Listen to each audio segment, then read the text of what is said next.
So this question has some 3D shapes. It talks about a hemisphere and a cone. It talks about the cone having a height and volume. So it's mentioned volume. Work out the total volume of the shape. So we've got to ask ourselves, what formulas do we know? Well, when we look at the front of the exam paper, we can see the volume of the cone is 1/3 pi r squared h, and we can see the volume of the hemisphere is half the sphere, so 4/3 will become 2/3, so it becomes 2/3 pi r cubed.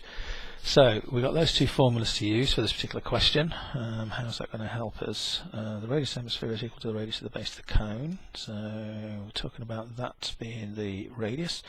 It's told us the cone has a height of 10. The volume of the cone is 270 pi. So that means we can work out the radius. So basically we're going to say that 270 pi equals 1/3 pi times 10 squared times r squared. Not 10 squared, sorry, 10, because h is 10. So we can divide through by pi. So we have 270 equals 1/3 times 10 times r squared. And we know then that times by 3. So this gives 3 times that is 327, 60, 81.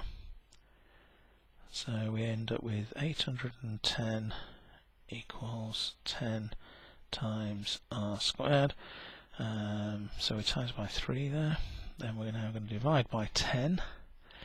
So we end up with 81 equals r squared, therefore r equals 9. So we've now worked out that the radius is 9 centimetres. We only need the positive value of r, of course, because there's no negative lengths. So we now know the r is 9. That means that we can now go back and work out the volume of the hemisphere. So the volume of the hemisphere is 2/3 times pi times 9 cubed. So 9 cubed we recognise is 729. So we've got 2/3 times pi times 729. Okay, so 3's go into there. What's that going to be? 3's into 72 is 24, so 243. And 2 times 243 is 486. So 486, and that's 486 pi. So the total volume, because we were told the volume of the cone originally, so the total volume is 270 pi plus 486 pi. When we add those together we get 600, 850, 856.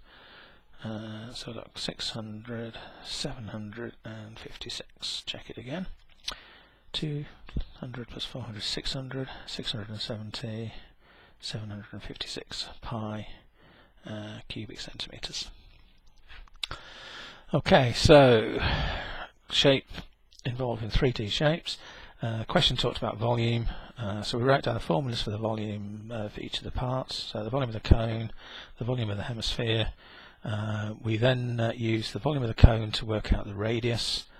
Once we know the radius, we can then work out the volume of the hemisphere.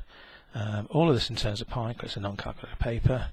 And then when we put the two volumes together, we get the final answer of 756 pi.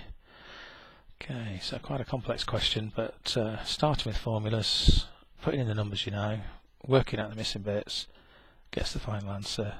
Not too bad.